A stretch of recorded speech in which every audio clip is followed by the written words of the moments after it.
Une ville japonaise, 1 million d'habitants, la 10e du pays, Hiroshima. Le 6 août 1945, personne n'avait prévenu ses habitants que leur ville allait être rayée de la carte. Hiroshima, ville universelle. C'est ici qu'a commencé l'ère nucléaire. En ce matin de mars 2011, une nouvelle menace s'est abattue sur la population japonaise. À 1000 km de là, 3 réacteurs de la centrale de Fukushima sont entrés en fusion.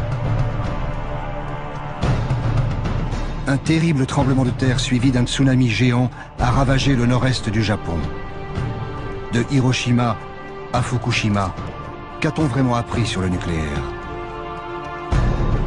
Qu'y a-t-il de commun entre les réfugiés d'un accident industriel et les victimes de l'acte de guerre le plus spectaculaire du XXe siècle? De Hiroshima à Fukushima, les experts ont minimisé les risques. Les politiques ont nié l'ampleur des désastres. Et les excuses des industriels n'y changent rien.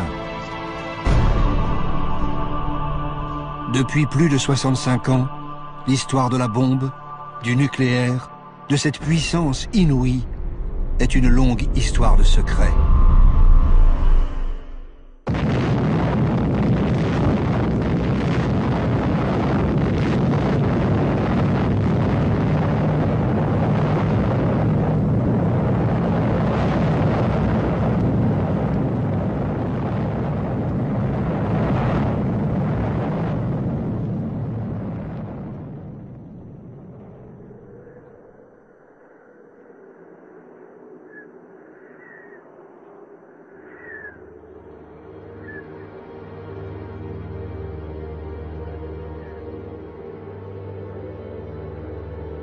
Ces silhouettes ont été imprimées à jamais sur les dernières parois restées debout après la première explosion nucléaire.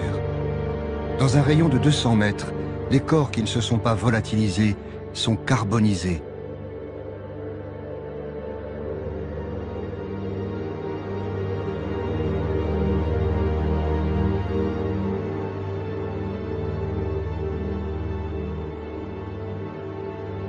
N'ont survécu que ceux qui étaient loin de l'épicentre ou protégés par des murs de béton. Dès le lendemain de l'explosion, le docteur Hachiya tente d'aider les blessés. Tous sont atteints d'un mal mystérieux. 9 août. Hier, un de nos malades s'est plaint toute la journée de douleurs dans la bouche. Aujourd'hui, de nombreuses petites hémorragies apparaissent dans sa bouche et sous sa peau. Quand cet homme est arrivé à l'hôpital, il se plaignait seulement d'une grande faiblesse. En apparence, il n'avait aucune blessure. Ce matin, d'autres malades commencent à avoir des hémorragies sous-cutanées auxquelles s'ajoutent des vomissements de sang. Pourtant, parmi eux, aucun ne présente de symptômes connus.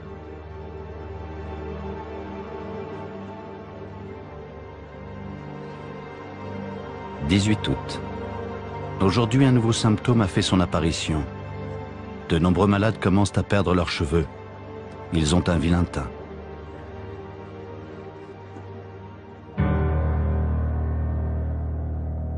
Les observateurs dépêchés sur place par l'armée japonaise ne savent pas quoi penser. Hiroshima et Nagasaki ont été anéantis par une arme inconnue. Cela ne semble pas être un gaz toxique.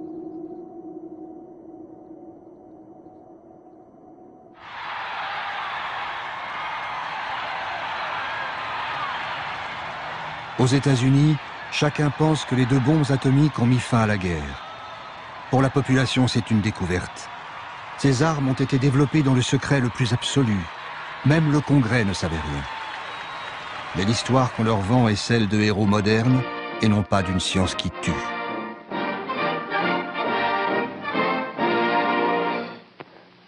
On July 16th, 1945, at Alamogordo, the atomic age was born. Minus 20 seconds. Doctors James Bryant Conant and Vannevar Bush were among the handful of spectators. Minus 5 seconds. Now!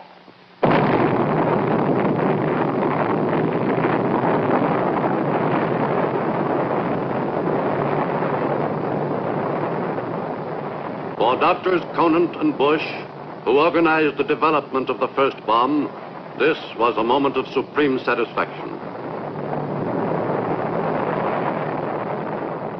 Ce film de propagande raconte l'histoire de la bombe, version US Army. C'est une fiction. Seuls les personnages sont réels. Il y a Leslie Groves, le militaire, chef du plus grand projet de l'Amérique en guerre, le projet Manhattan.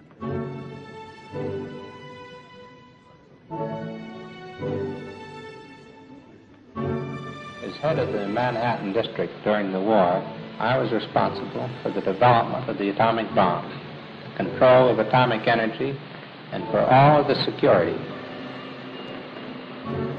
Il y a Robert Oppenheimer, le responsable scientifique du projet Manhattan. Automatic control has got it. This time, Rob, the stakes are pretty high. It's going to work all right, Robert, and I'm sure we'll never be sorry for it. Well, we'll know in 40 seconds. Son obsession, c'est de savoir si la bombe sera efficace. Et il y a Bush, le politique, celui qui a rendu possible la bombe en créant l'alliance entre militaires, scientifiques et industriels, donnant ainsi naissance à ce qu'on appelle encore aujourd'hui le complexe militaro-industriel. De cette alliance naîtra la bombe atomique, une arme qui va changer le monde.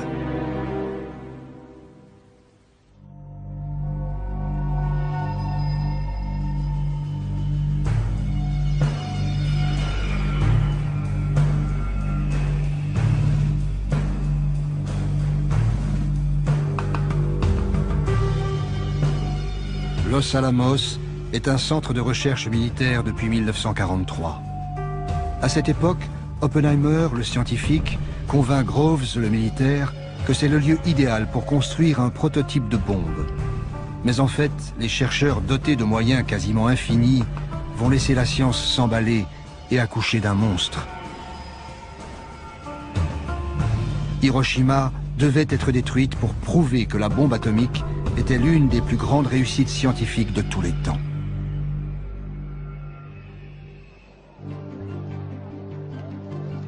Tout a commencé lorsqu'en 1939, le célèbre physicien danois Niels Bohr se rend aux États-Unis pour une réunion à Princeton. Bohr est porteur d'une mauvaise nouvelle. Des chercheurs allemands auraient réussi la fission d'un noyau d'uranium. L'opération pourrait produire une énergie phénoménale. And the result, nuclear fission. But it is equivalent Dans le milieu scientifique, la nouvelle fait l'effet d'une bombe. What happens to it? It explodes as energy, proving Einstein's theory that mass and energy are really the same.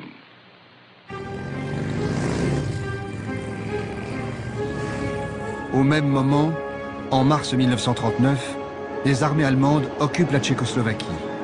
Ce n'est pas seulement une catastrophe pour l'Europe centrale. Les nazis font du même coup main basse sur la plus grande mine d'uranium d'Europe. L'Allemagne dispose désormais de la matière première pour concevoir une réaction en chaîne par la fission nucléaire.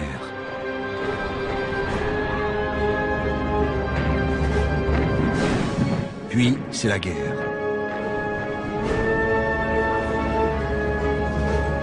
Entre alliés et nazis, la course scientifique et militaire est engagée. Mais aux États-Unis, l'opinion publique est très hostile à toute intervention dans le conflit européen. Dilemme pour le président Roosevelt.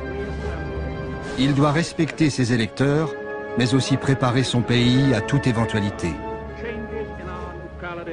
This nation will remain a neutral nation, but I cannot ask that every American remain neutral in thought as well.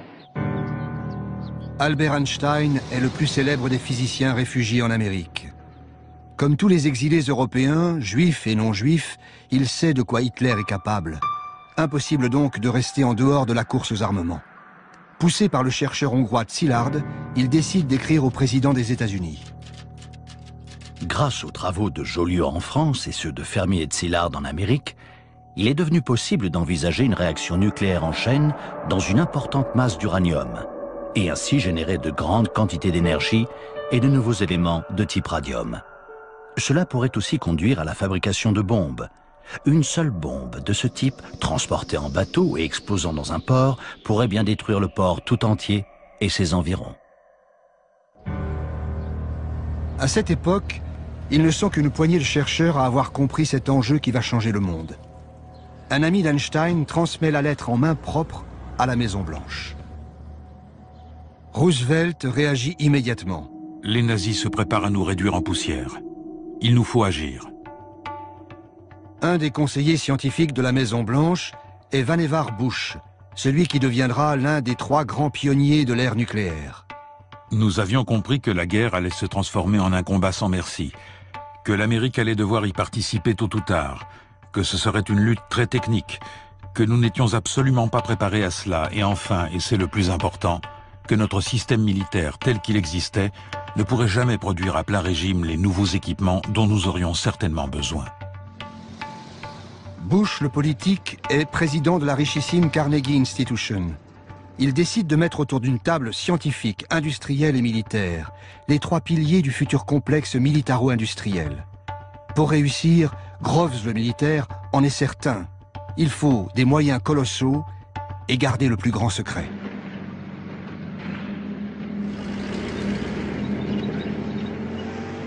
En Europe, les événements se bousculent. Durant l'été 1940, l'offensive éclair de la Wehrmacht met la Belgique et la France hors de combat en 6 semaines. La Grande-Bretagne se retrouve seule face à Hitler. Les Allemands défilent sur les Champs-Élysées.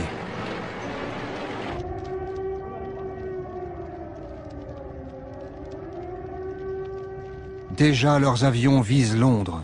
C'est le Blitz. Les recherches britanniques sur l'atome ont alors une nette longueur d'avance.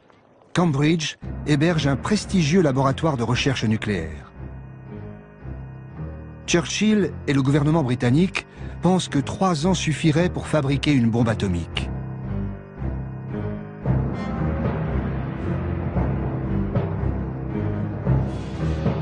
Mais il ne faut surtout pas que ces recherches tombent aux mains des nazis. Pour raconter ce qui se passe ensuite, les films de propagande d'après-guerre nous donnent encore une fois l'impression de suivre en direct une affaire top secret. Bush, le politique, s'inquiète auprès d'un de ses collègues des attaques sur Londres. The Germans are certainly working on an atomic bomb.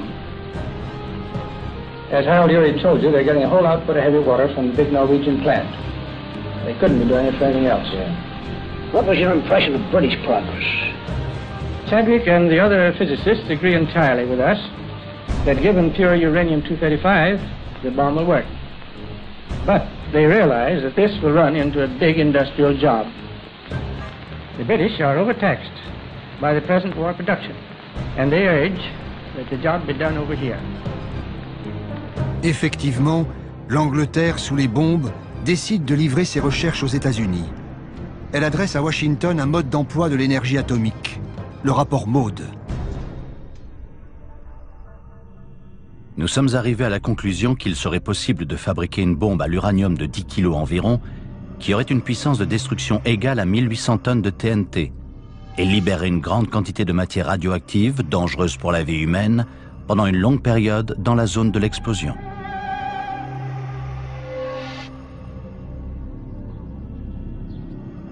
Face à cela, Roosevelt fait un choix politique. Bien que son pays reste farouchement isolationniste, il donne son feu vert pour construire des armes atomiques. Le programme nucléaire américain sera piloté au plus haut niveau de l'État, sans en référer au Congrès des États-Unis. La censure militaire s'abat sur la physique nucléaire. Elle disparaît des pages des revues scientifiques. Silence absolu. Sécurité oblige.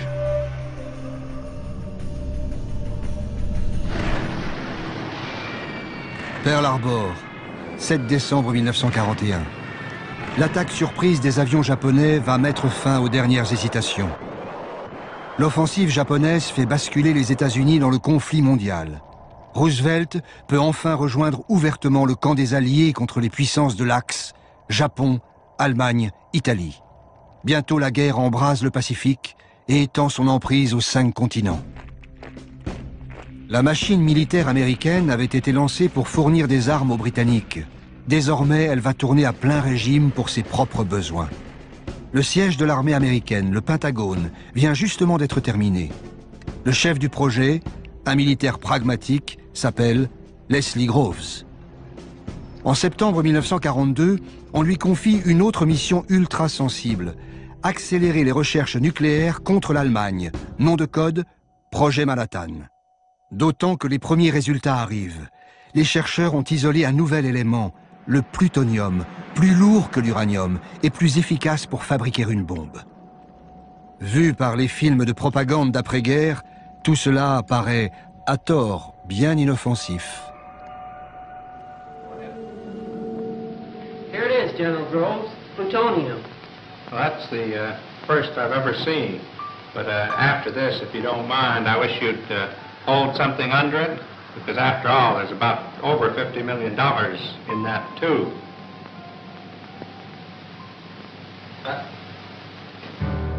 Ces recherches nécessitent une armée de scientifiques, d'ingénieurs et de techniciens répartis sur tout le territoire américain. Pour coordonner ces équipes, Groves, le militaire, a choisi un outsider, professeur de physique théorique à Berkeley. Un homme qui a même été proche du Parti communiste, Robert Oppenheimer. Il est propulsé à la tête du projet de recherche le plus gigantesque que la science ait connu. C'est un génie, un véritable génie. Il sait tout.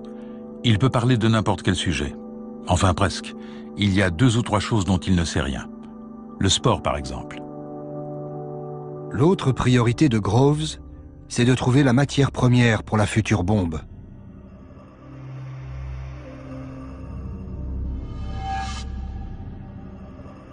Le plus important, bien sûr, était le minerai d'uranium. La plus grande source d'uranium pendant la guerre était la mine de Chinkolobwe au Congo belge. Et l'homme clé dans ce domaine était M. Edgar Sangier, le directeur de l'Union minière du Haut-Katanga.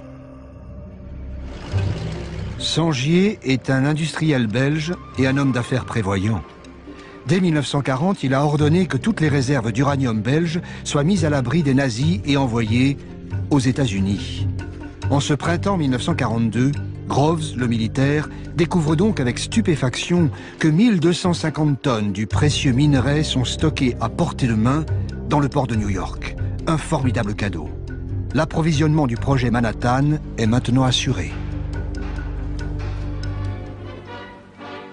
Parallèlement, un changement essentiel se produit. Pendant l'été 1942, le Troisième Reich renonce à son programme nucléaire, sauf que les Alliés n'en sauront rien. Pour Albert Speer, devenu ministre de l'Armement et de la Production de guerre, les dirigeants nazis n'ont pas compris le bouleversement radical que signifiait l'arme atomique. Hitler m'avait quelquefois parlé de la possibilité d'une bombe nucléaire, mais cette idée dépassait ses capacités intellectuelles. Il était incapable de saisir le caractère révolutionnaire de la physique nucléaire. Sur la proposition des physiciens spécialistes du nucléaire, nous avons renoncé au projet de développement d'une bombe atomique. Après que j'ai, une fois de plus, demandé combien de temps il faudrait et que l'on m'ait répondu qu'il fallait compter au moins 3 à 4 ans. Berlin a des soucis bien plus pressants. Pour soutenir l'offensive sur le front russe, le Reich a besoin de pétrole, ressource bien plus vitale que l'uranium des mines tchèques. Et pour cela, Hitler regarde du côté du Caucase, vers Bakou et jusqu'à l'Iran. Dupont de Nemours est l'un des géants de l'industrie américaine, inventeur du nylon et surtout principal fournisseur d'explosifs et de munitions pendant la guerre de sécession et les 2 guerres mondiales. Dès le début, Dupont fut appelé à soutenir le projet Manhattan, tout comme Monsanto, Kellogg, Union Carbide et autres grands groupes américains. Hiroshima devait être détruite pour asseoir la puissance économique et politique du complexe militaro-industriel.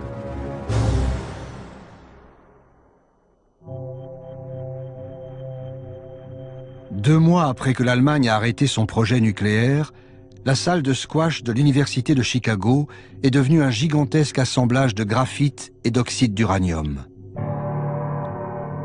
C'est le prototype CP1, une pile nucléaire de 350 tonnes. Autrement dit, le tout premier réacteur atomique que les chercheurs alliés veulent tester au plus vite. L'expérience a lieu le 2 décembre 1942. Secret militaire oblige. Ni l'université, ni les étudiants, ni la ville de Chicago n'ont été prévenus.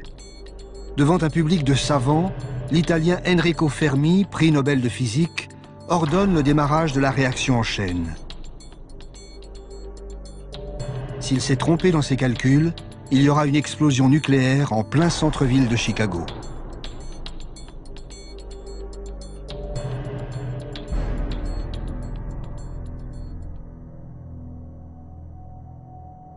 Tout se passe comme prévu. Pour la première fois de l'histoire, l'homme a réussi à maîtriser l'énergie nucléaire. Nous savions que nous étions sur le point de libérer un géant. Pourtant, en réalisant que nous l'avions réellement fait, nous éprouvâmes un sentiment étrange. Parmi les spectateurs, un autre homme est fasciné par l'expérience. Il s'appelle Crawford Greenwalt. Il est ingénieur chimiste chez Dupont de Nemours. La concentration de neutrons dans la pièce est montée bien au-delà des limites autorisées. Et les radiations gamma juste au-dessus des limites tolérables pour un être humain en l'espace de 24 heures. Le résultat de l'ensemble fut bien meilleur que ce qui était attendu. Et pour moi, ce fut une expérience saisissante. Greenwalt, l'industriel, assiste à l'expérience sur l'invitation du général Groves. Pour faire passer le projet Manhattan à sa phase industrielle, Groves a en effet besoin d'un conglomérat rompu à la confidentialité et capable de superviser des corps de métier qui vont manipuler d'importantes quantités d'uranium et de plutonium hautement radioactifs.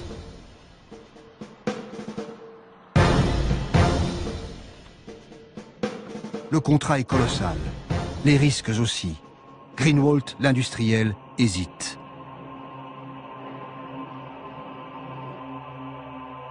Pour ne pas se faire traiter de profiteur de guerre, Dupont signera finalement un contrat ne lui procurant qu'1 dollar symbolique de bénéfices par an.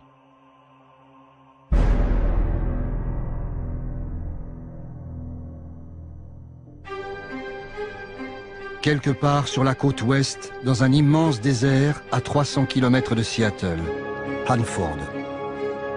La taille du site construit par Dupont de Nemours donne la mesure des besoins industriels phénoménaux. Le chantier s'étend sur 1500 km². En 9 mois, 85 000 ouvriers font surgir de terre 3 réacteurs nucléaires et une usine de purification d'eau capable d'alimenter une ville d'1 million d'habitants.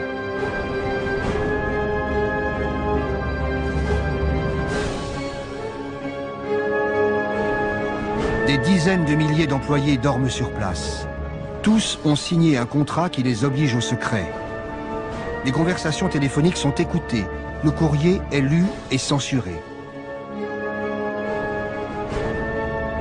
Hanford est une usine de production de plutonium. Inquiet des effets des radiations pour ses troupes, Greenwalt, l'industriel, exige des garanties. Groves, le militaire, s'engage à ce que le gouvernement américain paye 10 millions de dollars par tête en cas de blessure, maladie ou décès. Une somme faramineuse pour l'époque.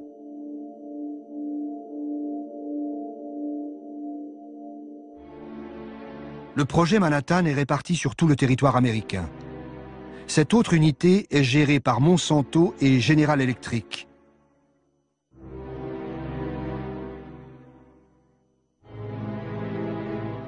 On y produit l'uranium-235 et les autres matières premières nécessaires à la bombe. Il faut plusieurs tonnes d'uranium brut pour fabriquer 1 gramme de combustible nucléaire. Ici aussi, Groves a fait cloisonner au maximum les différentes étapes de la chaîne de fabrication pour garder le secret absolu. La plupart des employés ne découvriront qu'à la fin de la guerre sur quoi ils ont réellement travaillé. Tout cela, ainsi que les plans de la bombe, est consigné dans les carnets de Greenwalt, l'industriel. Ces carnets sont restés secrets militaires jusqu'en 1989.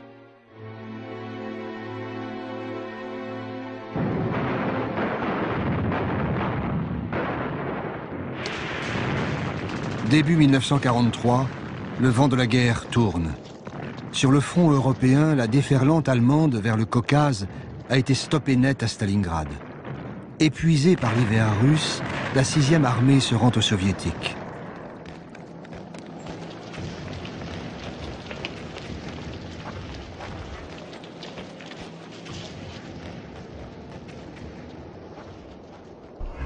Été 1943. Les Alliés se réunissent à Québec. Churchill a provoqué la rencontre dans un but précis, ne pas laisser aux États-Unis le monopole du nucléaire. La Grande-Bretagne, les USA et le Canada décident de s'associer au sein du projet Manhattan. Le Canada possède d'importantes mines d'uranium. Il fournira 4000 tonnes de minerais jusqu'en 1946. 2 ans après la mise à l'abri des recherches anglaises, outre-Atlantique, une vingtaine de scientifiques britanniques viennent rejoindre les laboratoires américains.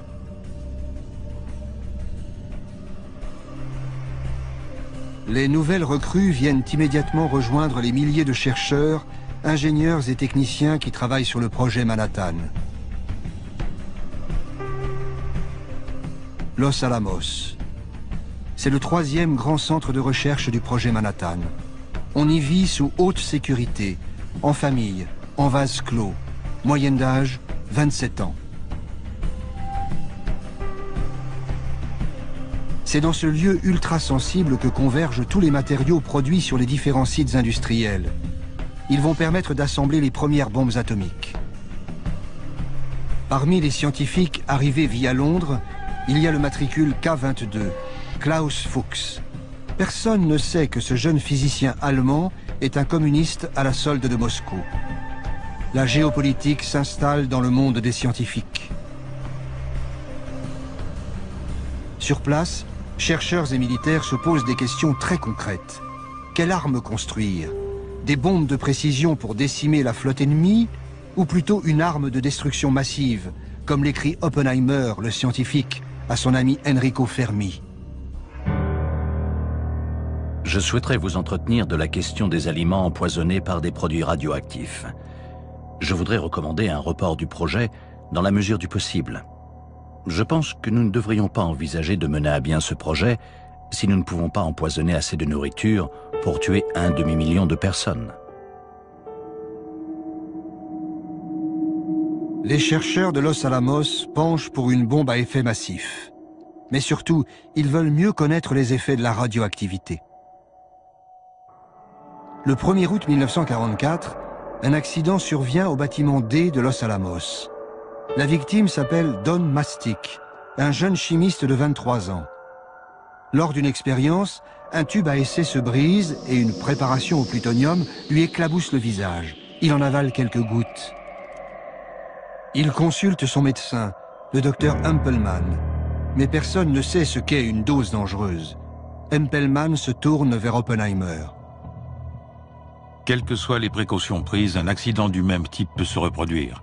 Il ne me paraît pas inutile de poursuivre des recherches en ce sens. Les militaires soutiennent un tel programme d'observation. La question la plus pressante, c'est de savoir jusqu'à quel point les substances que nous utilisons sont toxiques. Uranium, radium, polonium, beryllium. Il est nécessaire d'étudier la manière dont elles agissent sur le corps humain, en pénétrant par la peau, les poumons, le tube digestif. Des tests médicaux sont pratiqués sur Don Mastic. Mais pour mieux connaître les effets de la radioactivité, il faudra de vrais cobayes. Nous recommandons qu'un patient de l'hôpital de Rochester soit choisi pour une injection d'1 à 10 microgrammes de substances radioactives et que ses excréments soient envoyés à notre laboratoire pour analyse.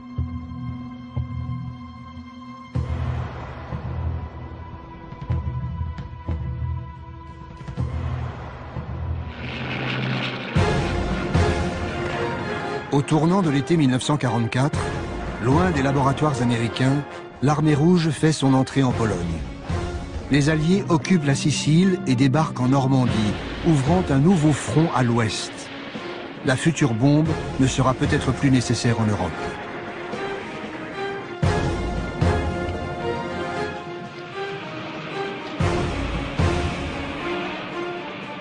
Dans le Pacifique, l'armada américaine se rapproche plus difficilement du Japon. En mer des Philippines, 128 000 Marines reprennent l'île de Saipan aux troupes de l'empereur. Puis l'état-major y établit ses premières bases aériennes. Tokyo est à portée des bombardiers B-29, mais refuse toujours de se rendre. Roosevelt sait qu'en politique, les plus grands secrets finissent toujours par s'éventer. Lincoln l'avait prédit bien avant lui. Nul ne peut tromper tout le monde tout le temps. Quand la bombe sortira de l'ombre, il faudra qu'on la rende utile. Avec elle, l'Amérique pourra dicter ses conditions à ses ennemis comme à ses alliés, à commencer par Staline. Hiroshima devait être détruite pour donner à l'Amérique un avantage décisif face aux Soviétiques.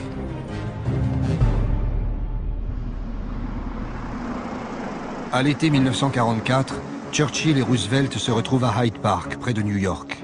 Pour eux, les défaites allemandes ne changent rien. Le projet Manhattan doit aboutir coûte que coûte. L'idée que le monde devrait être informé du programme de recherche nucléaire en vue d'un accord international concernant son contrôle et son utilisation est inacceptable. La question doit continuer d'être considérée comme un secret absolu. Mais lorsque la bombe sera finalement disponible, elle pourra peut-être, après mûre réflexion, être utilisée contre les Japonais, qui devront être prévenus qu'un tel bombardement sera renouvelé jusqu'à ce qu'ils capitulent. Plus d'un an avant les bombardements de Hiroshima et Nagasaki, les politiques confirment la cible désignée par les militaires. Ce sera le Japon. À l'automne 1944, en pleine débâcle allemande, le général Groves envoie une unité spéciale sur le front européen. À Strasbourg, elle fait une découverte cruciale cachée au sein de l'hôpital de la ville. Un laboratoire de physique allemand. Aussitôt, le scientifique de la troupe se met à compulser les archives. D'après les documents allemands, le programme nucléaire nazi a été interrompu 2 ans plus tôt. Les armes de destruction massive de Hitler, tellement redoutées par l'Amérique, n'ont jamais existé. Avec elles, s'évapore la menace qui a justifié le projet Manhattan. À la conférence de Yalta, Churchill et Roosevelt ne peuvent pas encore utiliser la carte de la bombe. Et les informateurs de Staline ne lui ont pas encore livré tous les secrets du projet Manhattan. Alliés et soviétiques commencent à se partager le monde avant que ne débute l'ère nucléaire. Staline est intéressé par des territoires chinois, occupés par les Japonais. Il s'engage à attaquer l'armée japonaise 90 jours après la chute de Berlin.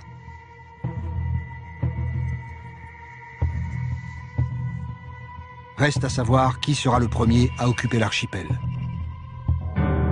Car Tokyo refuse toujours de capituler.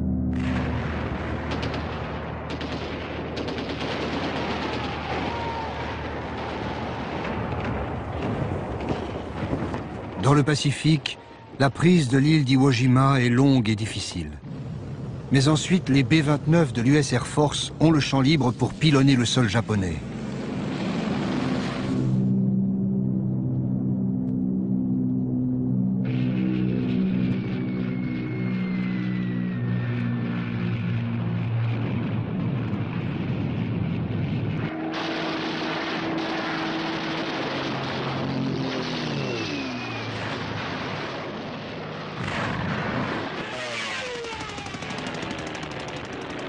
Tokyo et la plupart des grandes villes de l'archipel subissent des raids incessants. Plus de 8 millions d'habitants sont déplacés.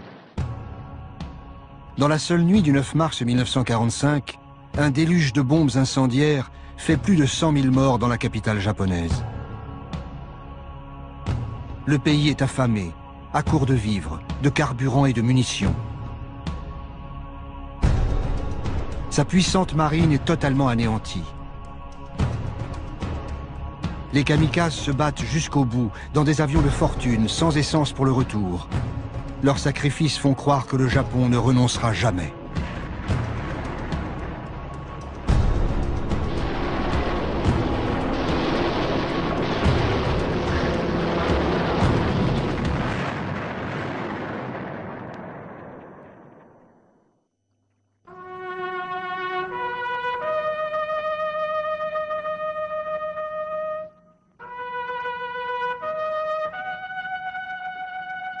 Roosevelt meurt le 12 avril 1945. Son successeur, Harry Truman, un ancien sénateur spécialiste des affaires militaires, ignore tout du projet Manhattan. Pourtant, il était vice-président des États-Unis depuis 6 mois. Son secrétaire d'État à la guerre lui apprend que Roosevelt lui lègue un secret écrasant. Stimson me dit qu'il voulait que je connaisse l'existence d'un énorme projet en cours. Un projet portant sur la mise au point d'un nouvel explosif, d'un pouvoir destructeur à peine croyable. C'est tout ce qu'il se sentit libre de me dire sur le moment. Et sa déclaration me laissa perplexe. Mais Truman va vite comprendre l'avantage stratégique inédit que confère la bombe A. Son futur ministre des Affaires étrangères, James Burns, un proche de Roosevelt, en est persuadé. Burns m'a dit que l'arme pourrait être si puissante qu'elle serait potentiellement capable de balayer des villes entières et de tuer des gens à une échelle sans précédent. Et il a ajouté qu'il pensait que la bombe pourrait bien nous mettre en position de dicter nos conditions à la fin de la guerre. Le même Burns écrit le discours d'investiture de Truman. La perspective d'avoir bientôt l'arme suprême renforce l'intransigeance américaine. Both Germany and Japan can be certain, beyond any shadow of a doubt, that America will continue the fight for freedom until no vestige of resistance remains.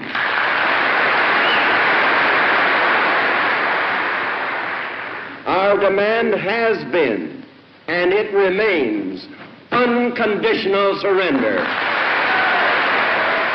Une capitulation sans condition.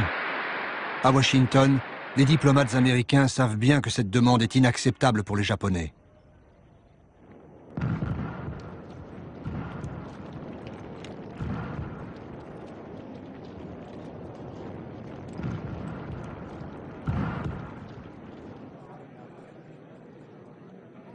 Le 8 mai, le monde apprend la capitulation de l'Allemagne. Berlin a été conquise par l'armée rouge. Les soviétiques ont aussi libéré Varsovie, Prague, Budapest et Sofia. Staline n'a pas l'intention de s'en retirer de sitôt. Conformément à l'accord secret de Yalta, Moscou se prépare maintenant à entrer en guerre contre le Japon. Les troupes soviétiques commencent à s'amasser en Mandchourie, au nord-est de la Chine.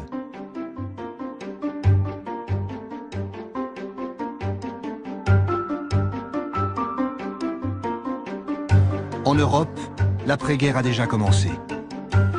Mais à Londres, Churchill s'inquiète des visées de Staline sur l'Europe de l'Est. Il propose à Truman d'organiser une rencontre sans délai.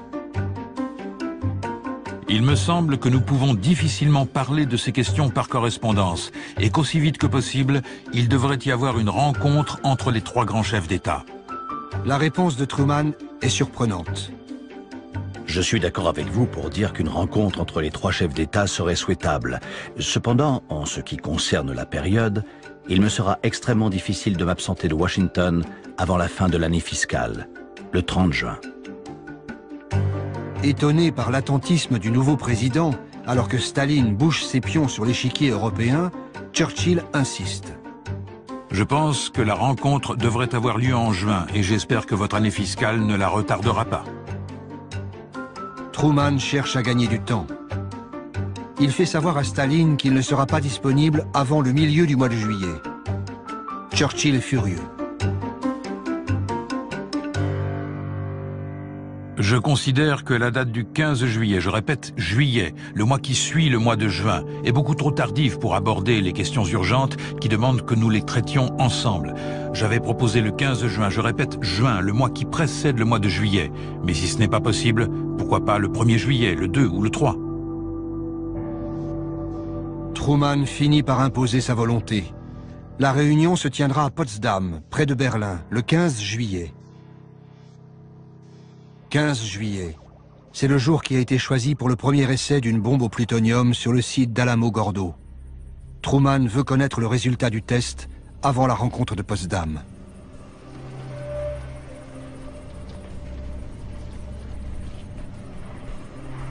Sur le site d'Alamo-Gordo, comme à Los Alamos, les équipes travaillent 12 heures par jour, 7 jours sur 7.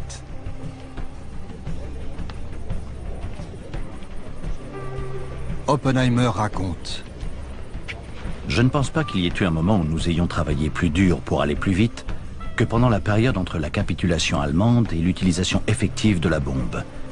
Nous subissions une pression incroyable pour avoir terminé avant la réunion de Potsdam.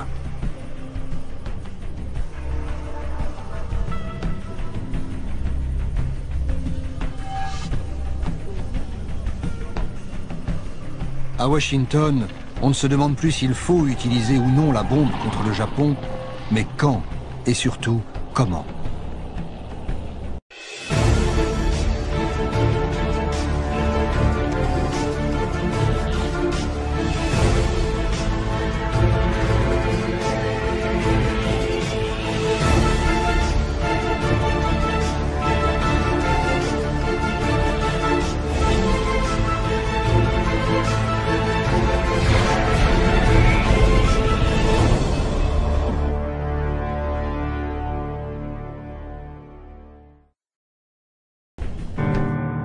Les cibles ne devaient pas avoir été déjà détruites par les bombardements. Il était aussi souhaitable que la première cible soit d'une taille telle que les dégâts se limitent à son périmètre. Comme ça, nous pourrions mieux déterminer la puissance de la bombe. 3 villes jusqu'ici relativement épargnées sont retenues comme cibles. Niigata, Kokura et Hiroshima. Le test doit être efficace dès le premier tir. Pour l'US Air Force, Hiroshima a beaucoup d'avantages. C'est une bonne cible radar et d'une taille telle qu'une grande partie de la ville serait largement endommagée. Les collines environnantes sont propices à engendrer un effet de réverbération qui augmenterait considérablement les dégâts. Reste à savoir s'il faut prévenir les Japonais. Certains scientifiques de Chicago y sont favorables. Nous pensons que l'utilisation de la bombe nucléaire contre le Japon sans annonce préalable est imprudente. Si les États-Unis sont les premiers à faire usage de ce nouveau moyen de destruction, ils perdront le soutien du public à travers le monde.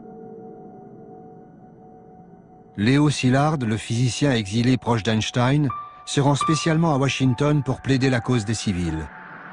Le secrétaire d'État américain Burns lui fait comprendre que plus rien ne peut arrêter la machine. Il me dit que nous avions déjà dépensé 2 milliards de dollars pour le développement de la bombe.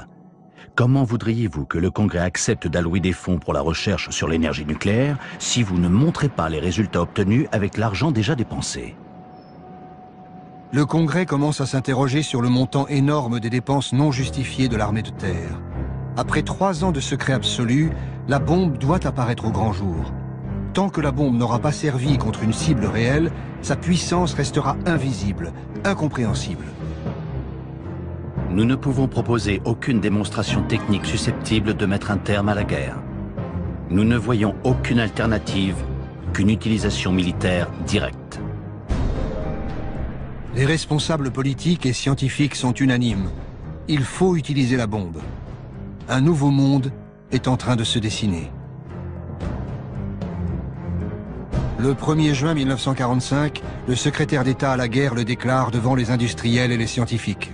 Les implications du projet Manhattan vont bien au-delà de la guerre actuelle.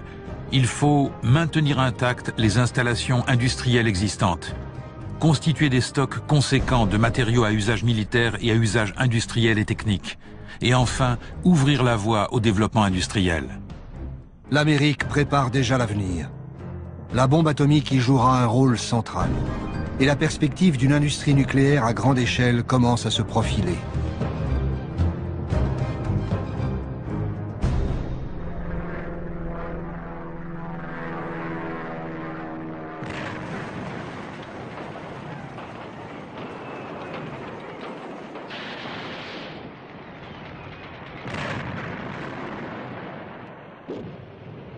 L'armée américaine s'empare de l'île d'Okinawa. C'est la bataille la plus sanglante de la guerre du Pacifique. 12 000 GIs et plus de 100 000 soldats japonais sont tués et au moins autant de civils.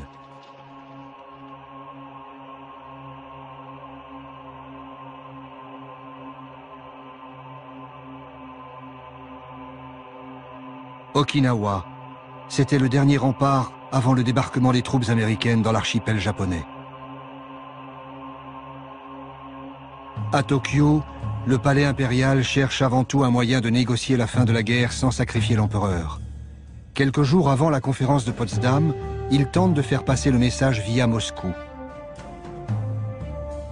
Le 7 juillet, Truman et son secrétaire d'État Burns embarquent à bord du croiseur Augusta pour se rendre à Potsdam. Ils apprennent qu'un télégramme très urgent a été transmis par les Japonais à leur ambassade en Union soviétique. La première vraie preuve du désir des Japonais de mettre fin à la guerre est parvenue aujourd'hui sous la forme d'un message intercepté envoyé par le ministre des Affaires étrangères Togo à Sato, son ambassadeur à Moscou. Il lui demande de rencontrer Molotov et de l'informer du vif désir de l'empereur de mettre fin à la guerre. En outre, Togo dit que les termes « capitulation sans condition » formulés par les Alliés sont la seule chose qui empêche la cessation de la guerre et que si ces termes sont maintenus, les Japonais devront évidemment continuer à se battre.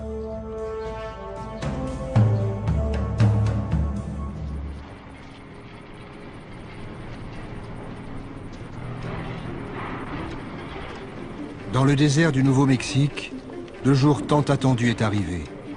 Tout est prêt pour le premier test nucléaire jamais réalisé. Nom de code, Opération Trinity. Le général Groves raconte les derniers préparatifs. Le test avait été programmé pour 4 heures du matin le 16 juillet.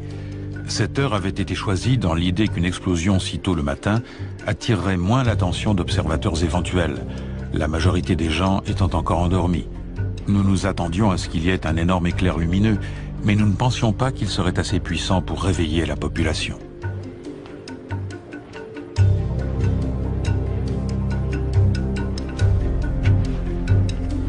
On l'appelle le gadget, une bombe à implosion contenant 6 kilos de plutonium. 150 000 personnes ont œuvré à la création de ce monstre de métal dont le cœur est à peine plus gros qu'une balle de tennis.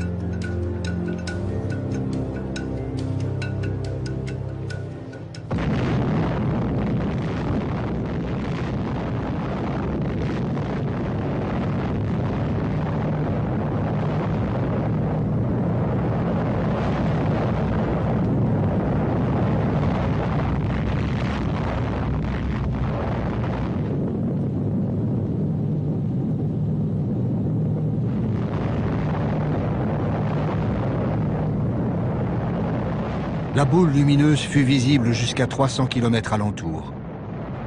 Le premier essai nucléaire de l'histoire a réussi au-delà de toute espérance. L'homme est devenu maître d'une nouvelle puissance. Le projet Manhattan a doté l'Amérique de l'arme absolue. Mais plus que jamais, le secret doit être maintenu.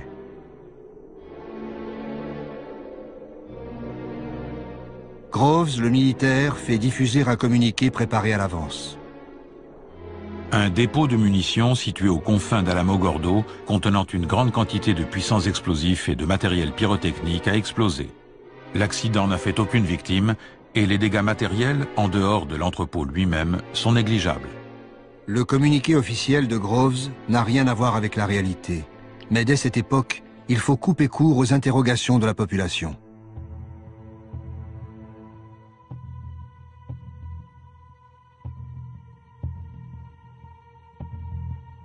Truman et Burns arrivent à Potsdam le même jour. On leur transmet aussitôt un télégramme crypté en provenance d'Alamogordo. Opéré ce matin. Diagnostic encore incomplet, mais les résultats semblent satisfaisants et dépassent déjà les prévisions. Lors de sa première rencontre avec Staline, Truman n'a pas encore compris tout ce que cela signifie. La conférence se poursuit. Comme promis, à Yalta, les Soviétiques interviendront contre le Japon à partir du 15 août. Mais les nouvelles qui affluent du Nouveau-Mexique, les heures et les jours suivants changent complètement la donne. Churchill note tout de suite un changement dans l'attitude des Américains. Il n'en comprend la cause que le lendemain, à la lecture du rapport complet du général Groves. Maintenant, je sais ce qui est arrivé à Truman hier. À la réunion, après avoir lu ce rapport, il était un autre homme. Il s'est mis à dicter aux Russes ses conditions et, plus généralement, il a pris la direction des débats. Le secrétaire d'État Burns raconte. Le président et moi n'étions pas pressés de voir les Russes entrer en guerre après l'annonce de la réussite de l'essai nucléaire. Pour Truman, la bombe atomique est devenue la carte maîtresse de la diplomatie américaine. Il écrit dans son journal le même jour: « C'est certainement une bonne chose pour le monde que la bande à Hitler ou celle de Staline n'ait pas découvert la bombe atomique. Cela semble la chose la plus terrible jamais découverte, mais on peut en faire la plus utile. » Truman n'a plus besoin de l'appui soviétique pour faire plier Tokyo. Mais encore faut-il pouvoir tester la bombe avant que le Japon, totalement encerclé, ne rende les armes. 2 jours après, Groves envoie un autre télégramme à Potsdam. Selon l'état de préparation du patient et les conditions atmosphériques, l'opération pourrait avoir lieu à n'importe quel moment, à partir du 1er août. Le compte à rebours est enclenché. L'ordre de lâchage de la bombe est transmis le 25 juillet aux forces aériennes stratégiques pour le Pacifique.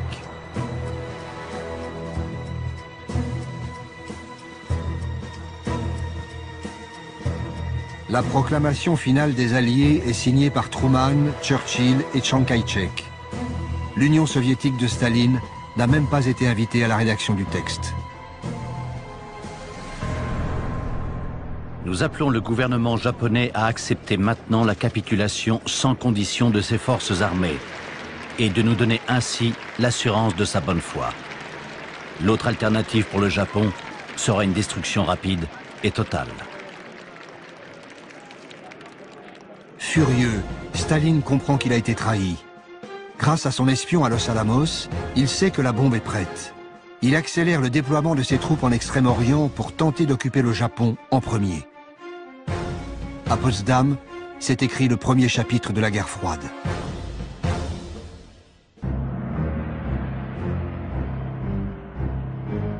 La découverte d'armes nouvelles est le propre de l'art militaire, resté dans le plus grand secret aussi. La légende veut cependant que le largage de 2 bombes atomiques ait permis de sauver la vie de millions de GIs et de civils en écourtant la guerre. En fait, Hiroshima devait être détruite pour exposer au monde la surpuissance de l'arsenal américain.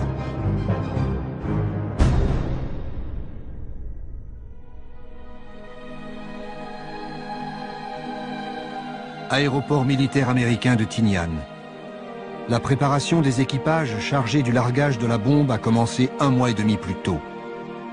Little Boy, la bombe destinée à Hiroshima, pèse plus de 4 tonnes. C'est une bombe à l'uranium. Sortie de Los Alamos en pièces détachées, elle est assemblée ici, à Tinian, au beau milieu du Pacifique.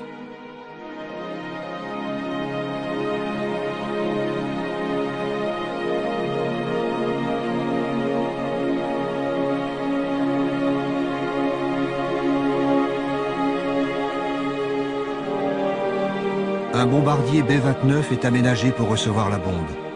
Il est baptisé Enola Gay, en hommage à la mère du pilote.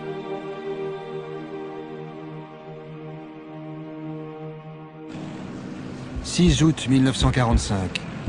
Le largage de la bombe doit être fait à vue, non au radar, pour plus de précision. 3 avions éclaireurs sont partis étudier la météo des 3 cibles potentielles. Il y a des nuages au-dessus de Kokura. Niigata s'avère trop loin vu le surpoids de la bombe. À Hiroshima, le ciel est clair. La ville est choisie pour cible. Little Boy est larguée à plus de 9000 mètres d'altitude. Elle explose une quarantaine de secondes plus tard, à 600 mètres au-dessus de Hiroshima.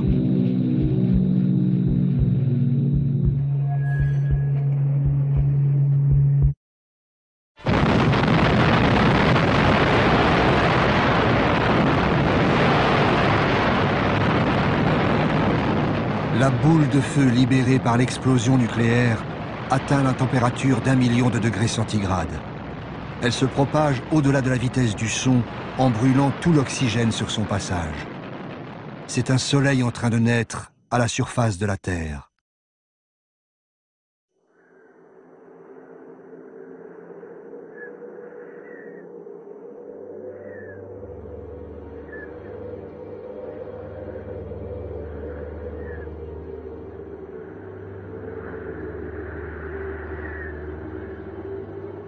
« 6 août. Soudain, il y a un éclair, puis un autre. Ombre et reflet, tout a disparu. Il n'y a plus qu'un nuage de poussière au milieu duquel je n'aperçois qu'une colonne de bois qui supportait ma maison. Hiroshima, 8h15. Le docteur Hachiya se préparait à partir pour l'hôpital. Il note ces phrases dans son journal le jour même de l'explosion. Instinctivement, je me mets à courir, ou du moins j'essaie. Inutilement. Des poutres jonchent le sol. Je me sens extraordinairement faible. Je dois m'arrêter pour reprendre des forces. C'est là que je m'aperçois que je suis complètement nu. Où sont passés mon pantalon et mon maillot? Je regarde mon côté droit, il est tout ensanglanté. J'ai également une blessure à la cuisse. Quelque chose de chaud coule dans ma bouche. Ma joue est déchirée. Le souffle de l'explosion a été d'une puissance inouïe. En un instant, une seule bombe à uranium a rayé de la carte une ville de 350 000 habitants. 4 km² réduits en cendres. Les maisons ont brûlé. Le fer s'est tordu sous la chaleur. Tout se passe comme dans un mauvais rêve. Je vois venir des ombres, des espèces de fantômes qui marchent les bras écartés. Je me demande pourquoi.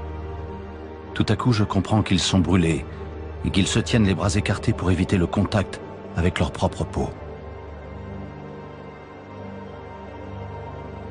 L'explosion a tué 70 000 personnes. 70 000 autres seront emportés par les effets de l'irradiation dans les mois suivants. 200 000 habitants ont survécu. Ce sont les Hibakusha, les irradiés de la bombe atomique.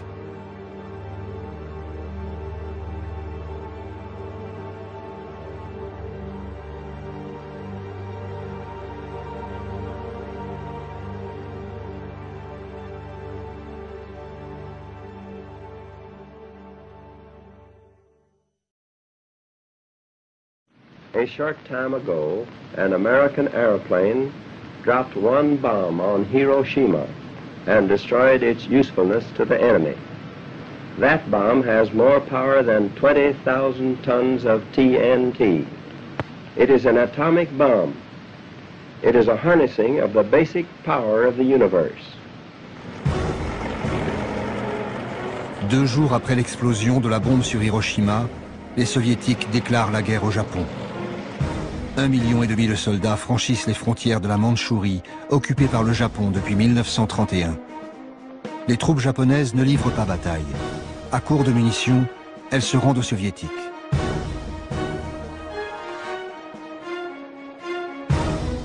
À la base de Tinian, la 2e bombe est fin prête. Fat Man est de conception très différente de Little Boy. C'est une bombe au plutonium comme le gadget de Trinity. Elle coûte moins cher que Little Boy, elle est plus efficace, et sa production en masse est plus facile. Il faut absolument l'essayer. Il ne manque plus que la dédicace du général Groves. Resté aux États-Unis, il laisse faire son bras droit, le colonel Farrell. À Hirohito, affectueusement.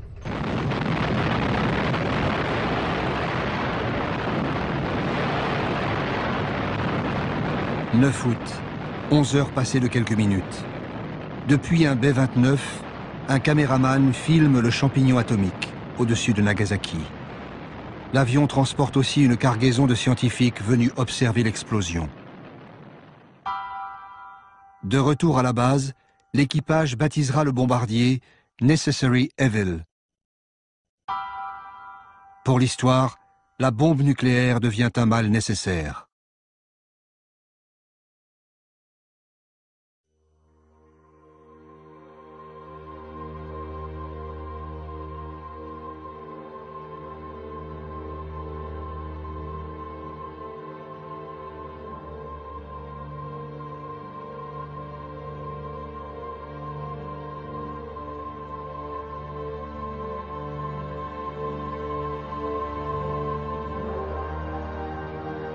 À Nagasaki, 80 000 habitants sont morts sur le coup ou dans les 4 mois qui ont suivi.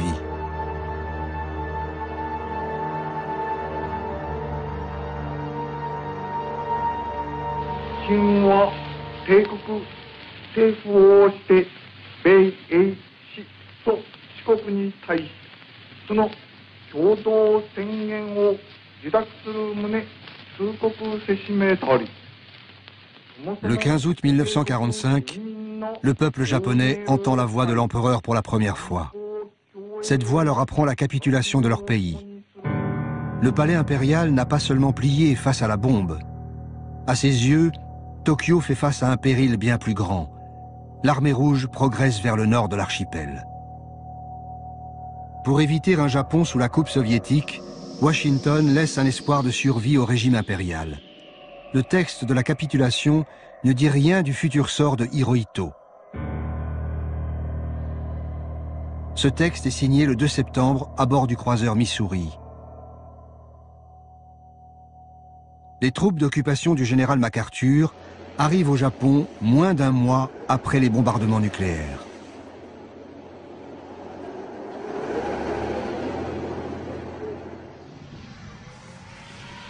Mais les premiers étrangers à se rendre à Hiroshima et Nagasaki sont des journalistes. L'Australien Peter Burchett est épouvanté par les symptômes dont souffrent les rescapés. À Hiroshima, 30 jours après la première explosion atomique qui a totalement détruit une ville et stupéfié le monde, des habitants qui n'ont pas été touchés directement par la déflagration souffrent atrocement et continuent à mourir pour des raisons encore inconnues, dont on peut seulement dire qu'il s'agit d'une peste atomique. Aussitôt, l'armée contre-attaque. Le colonel Farrell, bras droit de Groves au Japon, convoque le journaliste et fait publier un ferme démenti. À Hiroshima, ceux qui devaient mourir sont morts. Actuellement, au début du mois de septembre, il n'y a plus personne qui souffre des effets de la radioactivité. Farrell se rend à l'hôpital de Hiroshima. Le personnel médical l'assaille de questions. Mi-septembre, il conseille à son patron, Groves, d'étendre les opérations d'apaisement. Hier, à Hiroshima, nous avons rencontré les médecins japonais. Le professeur Tsuzuki nous a interrogés. Il se demandait si l'explosion n'avait pas libéré des gaz toxiques. Pour couper court à ces suppositions, nous avons formellement répondu qu'il n'y avait pas eu utilisation de gaz toxiques. Nous rendons publique cette information. Il serait souhaitable que vous en fassiez de même auprès des Alliés. La machine de propagande se met en marche. Il faut rassurer tout le monde au moment où les troupes américaines s'installent dans le pays. Aux États-Unis, l'opération de propagande porte également ses fruits. Les responsables du projet Manhattan réussissent à vendre à la presse la prouesse technologique de Los Alamos. Dès le 11 septembre 1945, Groves, le militaire, et Robert Oppenheimer, le scientifique, organisent un voyage de presse au Ground Zero du Nouveau-Mexique.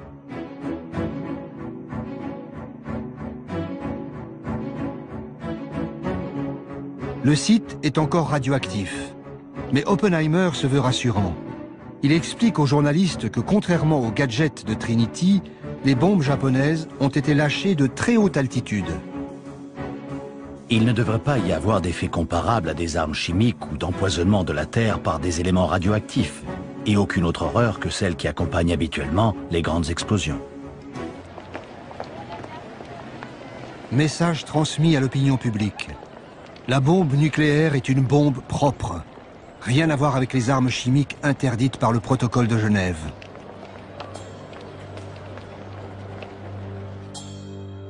Pendant ce temps, au Japon, d'autres militaires arrivent pour filmer et analyser les effets de la nouvelle arme. Un soldat montre fièrement le point d'impact de la bombe au milieu des ruines encore radioactives. Voilà l'épicentre, Ground Zero. D'autres désignent aux caméras les traces laissées par le souffle nucléaire. Ils étudient soigneusement la propagation des rayons brûlants et leur empreinte sur les édifices.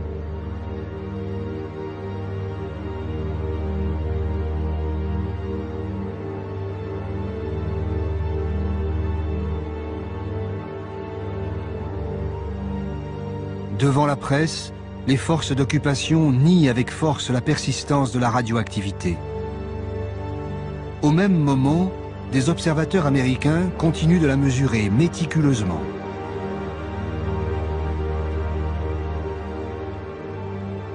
Un GI qui raconte sa mission de patrouille à Nagasaki est stupéfait. Je ne savais pas pourquoi j'étais là. Il n'y avait pas d'habitants, tous avaient péri. Il n'y avait pas d'oiseaux, pas d'animaux, pas de criquets. Il n'y avait rien du tout. C'est difficile de décrire un silence complet comme celui-ci. Au bout d'un an, 9000 Américains et Japonais travaillent à plein temps au département de la censure civile. La censure des troupes d'occupation s'avère redoutablement efficace.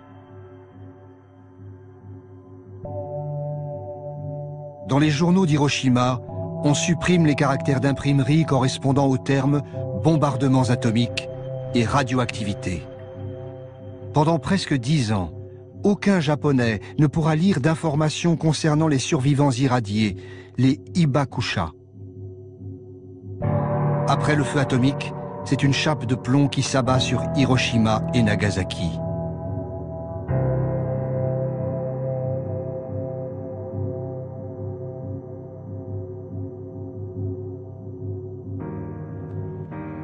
Tous les documents censurés pendant des années sont conservés ici, à l'Université du Maryland, près de Washington.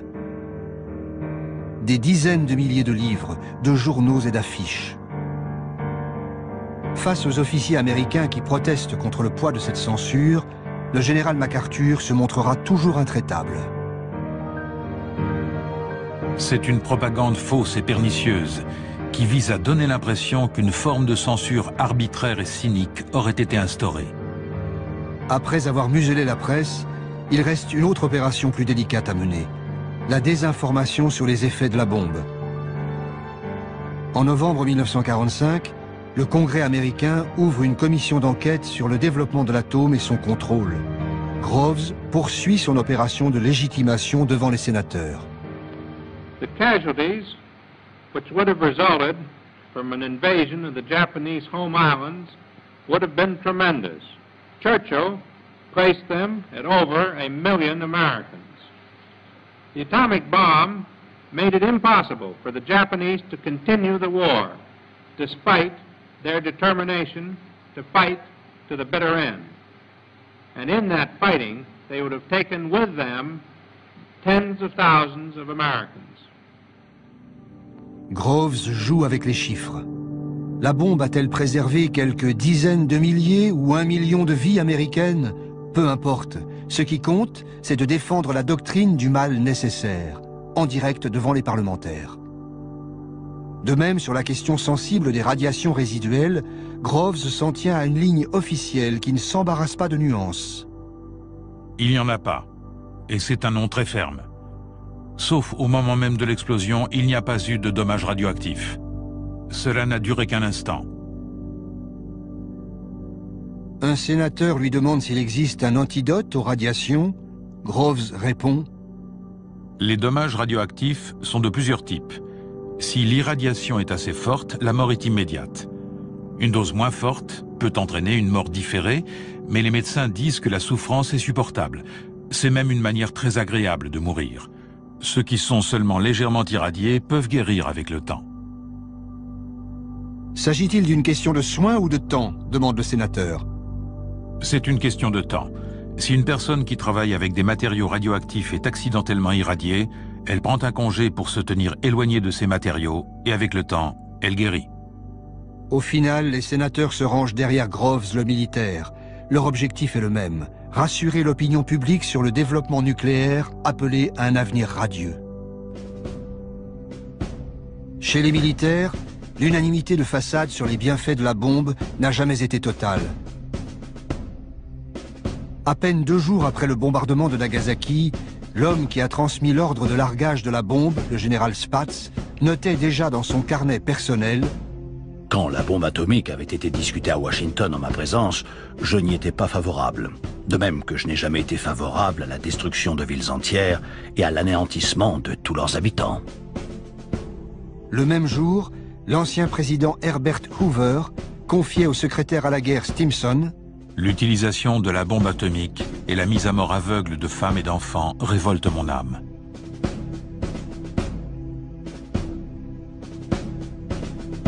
Stimson, l'ancien secrétaire d'État à la guerre, est le seul responsable politique à être resté en poste tout au long du projet Manhattan. À l'été 1946, on lui demande de signer un article pour faire cesser la polémique autour de la bombe. Le texte paraît dans le Harper's Magazine. Il déclare une fois pour toutes que l'arme atomique fut l'ultime recours pour terminer la guerre et sauver plus d'1 million de vies américaines. En privé, Stimson avouera ne pas se reconnaître dans ce texte largement inspiré par les responsables du projet Manhattan. Mais la doctrine est définitivement scellée. La bombe était un mal nécessaire et même indispensable.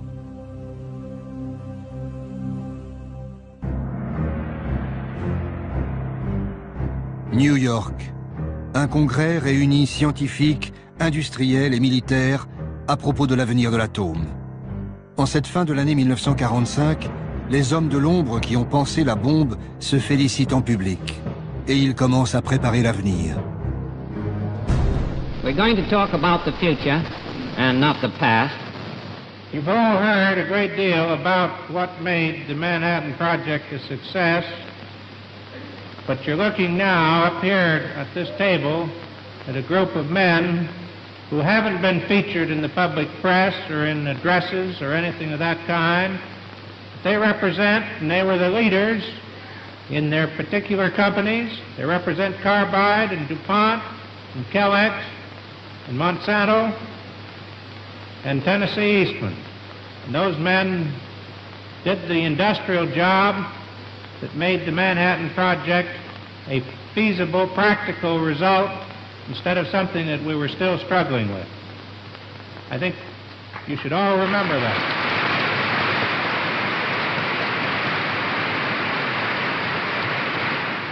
I can't see any difference between solving the problem to build an atomic bomb, which was enormous, and solving the problem of using atomic energy for peaceful purposes, provided the setup is right. Pacifique. Ce mot clé tourne la page d'Hiroshima pour ouvrir la voie à une industrie nucléaire civile. En août 1946, Truman crée une commission à l'énergie atomique, AEC, composée de civils. La guerre est finie. Partout, les généraux quittent les postes de décision. En janvier 1947, l'AEC prend le contrôle des sites industriels militaires d'Hanford et d'Oak Ridge. L'énergie nucléaire va partir conquérir le monde et devenir une puissance industrielle et économique. Le serment d'Hippocrate impose de sauver les humains, pas de s'en servir comme cobayes. C'est pourtant ce qui s'est passé à Hiroshima et Nagasaki. Le projet Manhattan a déjà donné lieu à des expérimentations sur l'homme, mais l'utilisation de la bombe atomique permettra de les étendre à une toute autre échelle. Cette expérience grandeur nature, étudiée pendant des décennies, a permis à l'Amérique de se préparer aux dangers de l'ère nucléaire.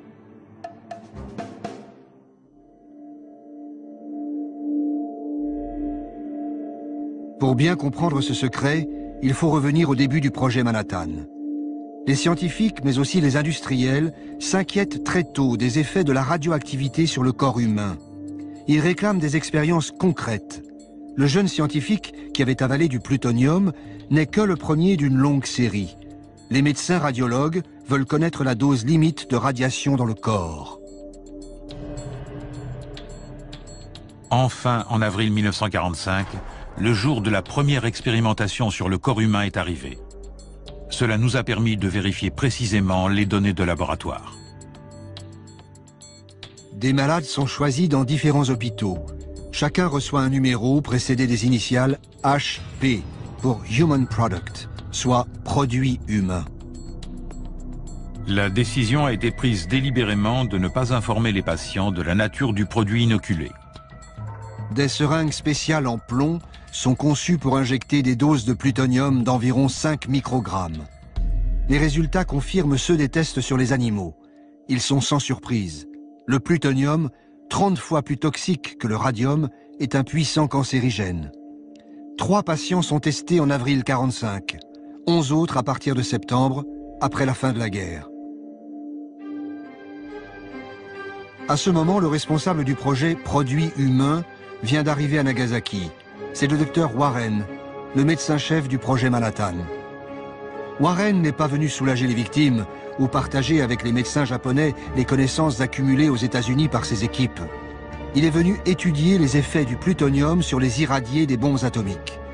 Toutes les informations sont transmises aux États-Unis.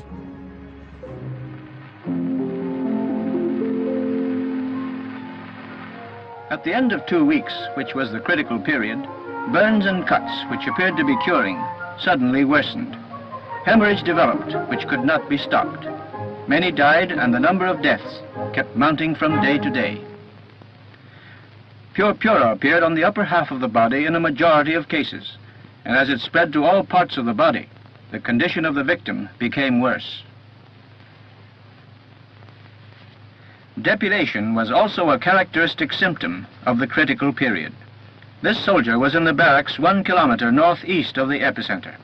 He suffered no burns, but around the 28th of September, more than 7 weeks after the bombing, depilation developed. Spots appeared, accompanied by a fever of 39.5 degrees and diarrhea.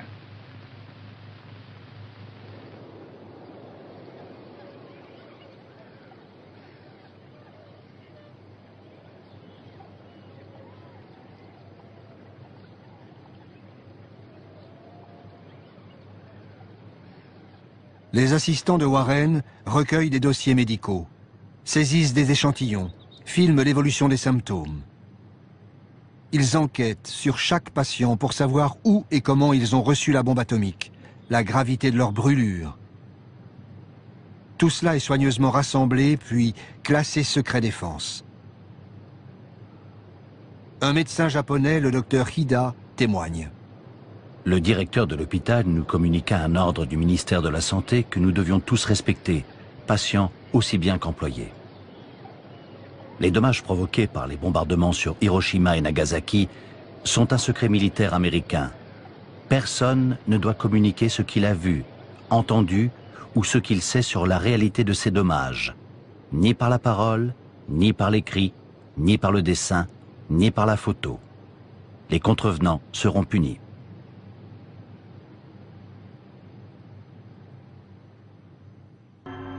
Warren, le médecin, est très précis dans ses observations.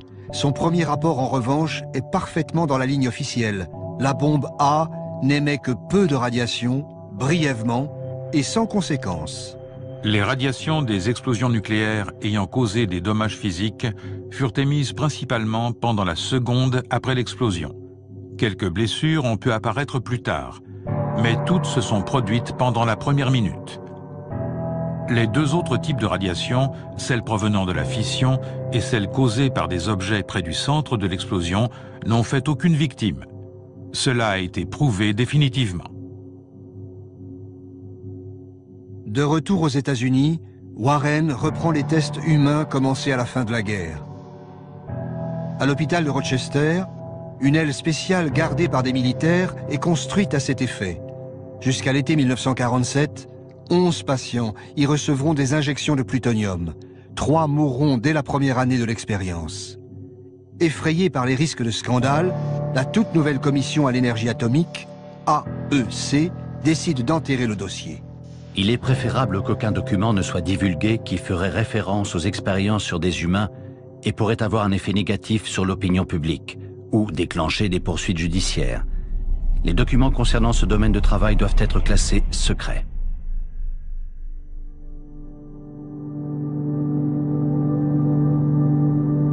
Aux États-Unis, on s'interroge sur l'éthique médicale, tandis qu'à Hiroshima et Nagasaki débute une grande enquête sur les radiations.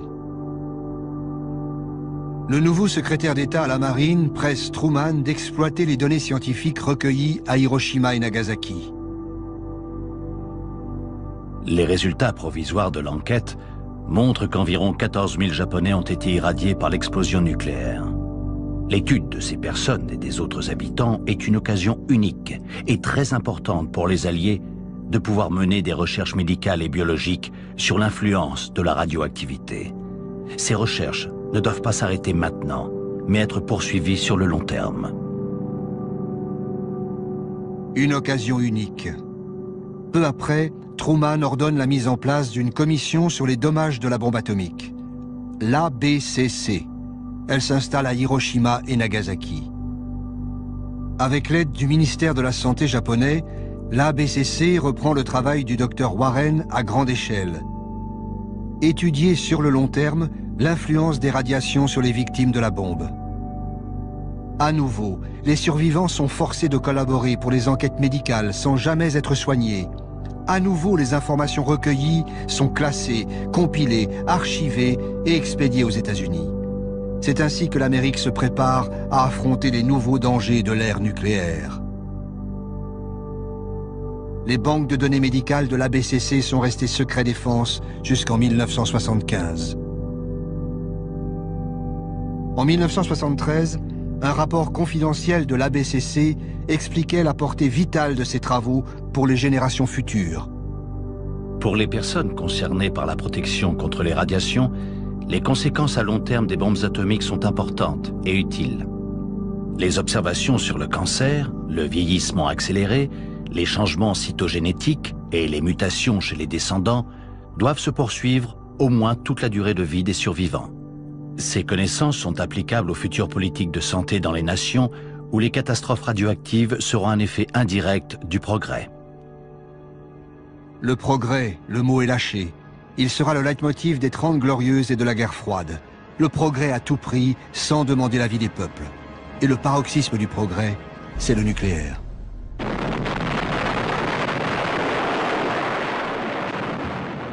Nucléaire militaire d'abord. Dès la fin des années 40, la course aux armements est lancée à vitesse exponentielle. L'URSS s'y jette tout de suite pour rattraper son grand rival, puis viendront la France, la Chine, et ceux qui feront cette course en secret, Israël, l'Inde, le Pakistan. L'arsenal mondial devient un monstre incontrôlable.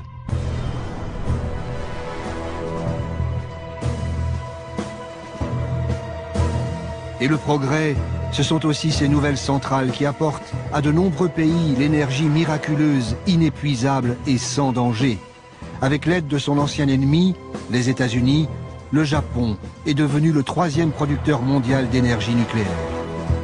Mais Fukushima le replonge brutalement dans le cauchemar atomique. À Hiroshima, l'ancien ABCC sert désormais de référence internationale pour les normes de protection contre la radioactivité.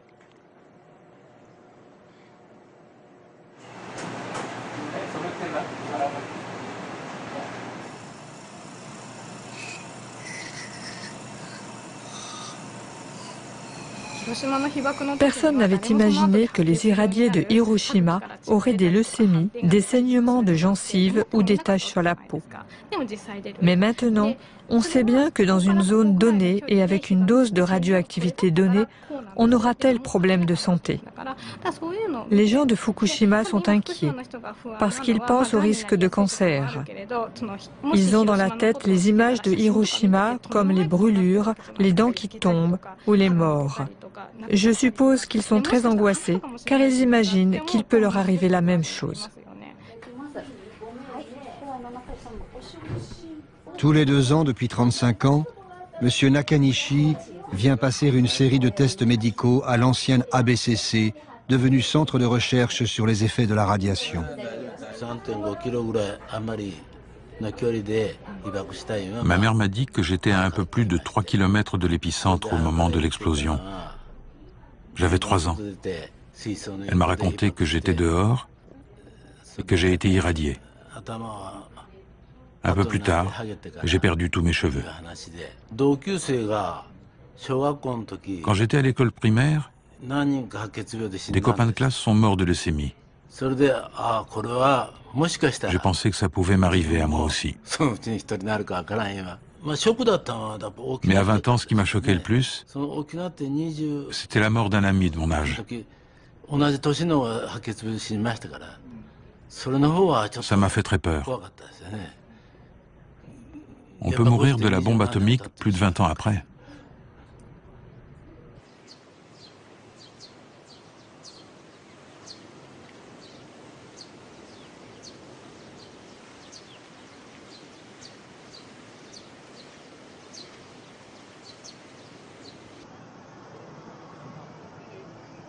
Chaque année, le 6 août, les habitants de Hiroshima commémorent le jour où le monde est entré dans l'ère nucléaire.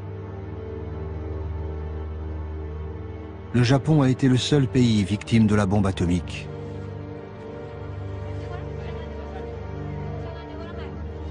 À Hiroshima, comme à Nagasaki, des lanternes en papier sont déposées sur l'eau de la rivière pour apaiser les âmes des disparus.